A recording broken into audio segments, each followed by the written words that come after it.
This is NDTV, and you're watching Classics.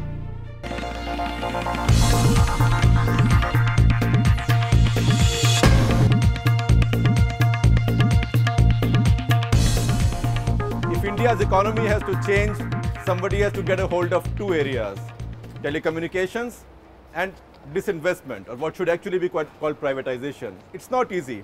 It requires intellect, vision, patience, integrity, and lots of charm and persuasion. My guest this morning has all these qualities in abundance and more. Welcome, Arun Shourie, to Walk the Talk. Thank you. Arun, how nice to begin this in the compound of Maruti. You know, one, you should be happy to be out of Delhi a little bit. And second, to be in Maruti, it's one of the very few success stories in a very difficult year.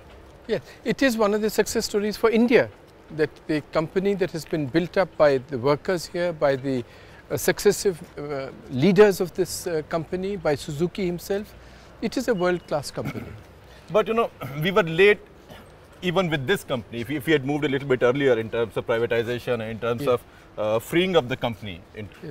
That is a very important lesson. I was told subsequently, I have not seen the documents, that there had been at one stage an informal offer from General Motors for government equity of just about 50% for 9,000 crores. And I don't know whether the figure is correct, but that's the figure I was given by the officials who were responsible at that time. But governments dithered and things were postponed. And in the end, if we now get 3,000–4,000 crores for that 49% equity, it will be regarded as a very great achievement. So that means just by our dithering, we've lost nearly 6,000 crores, you and I as taxpayers? Could be. And not only 6,000 crores, but if you had put that money in just fixed deposit, the government would be getting from that time till now 600 crores per year as just simple interest. Well, the governments are not very good at making money on their own investments, isn't it? What has happened is that the personnel are good, but the processes of government have become such that it's not possible now for governments to compete in the open market. I mean, I'll give you an example. A captive power plant has to be made in the Balco steel, in the Balco aluminium plant. That single decision, the Disinvestment Commission found, that decision had taken 8 years just to set up a captive power plant. So that governmental culture is different. I remember in one of his lectures, Mr. Mukesh Ambani saying that 40% of the senior staff of Reliance is from the public sector. And that they do very well. They do well. The same fellows in a different culture will do well. It's like Indians working abroad. Right. In the US, the same fellows work very hard. But here, as you know, the processes come in the way. Well, that's been my experience as well. Even in our company now, we have some very key people who have come from the public sector. Yes. And they are very good and very experienced and very solid. Yes. So that, and the governmental culture is today, I believe, irremediable. And that is my firm view. It has actually been my view since the mid-60s, that we can go on setting up committees after committees as they used to be done with the Directorate General of Technical Development and so on. But it was only when industrial licensing was abolished that the system was improved. You could not improve it by setting up. But each time you try and improve something, you hear the same stories that this will be the end. Right. India will get deindustrialized, or the family silver of the country is being sold out. We will now become pauperized or colonized again. And it's the same story every time. But why not look at the facts? You see, if you look at the facts, I am actually astonished that in such short period of just a few months after privatization, you have a situation in which the Paradeep phosphates, it was hemorrhaging at about 30 crores per month. That loss has, within these few months, been reduced now to 10–12 crores a month. With more or less the same personnel? Everybody same. I think one of the gentlemen had come that all the workers are the same. They only brought in 6 managers. The production within 4–5 months increased by 250%. But that's dramatic. How does that happen? Well, because the culture is different. You see, the decisions can be taken.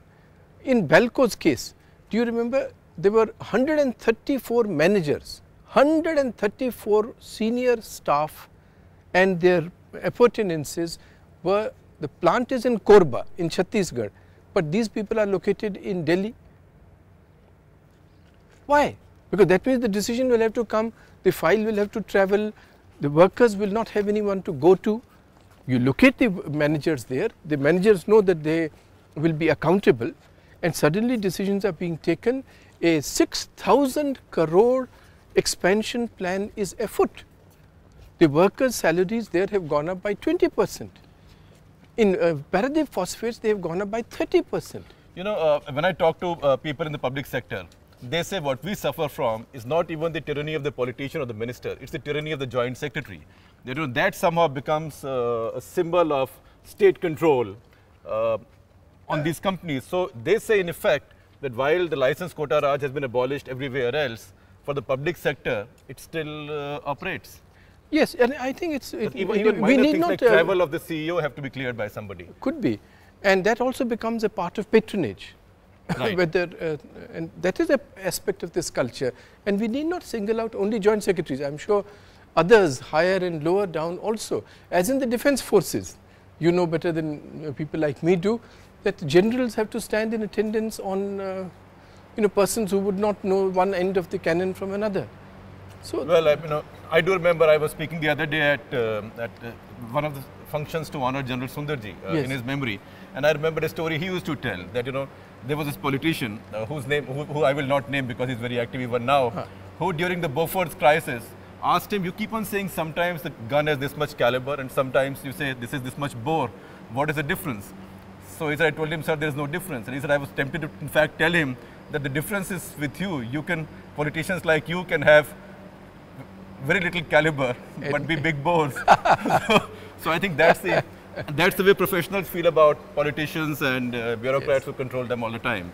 So one of the things that happens by privatization and all is that we put assets into the hands of those who will actually produce, and thereby you unleash the productive potential of all these enterprises. And this is reflected in the market, share prices go up, it's reflected in production, it's reflected in workers' wages and allowances. All these things come, and therefore I can't understand about this silver being sold and so on.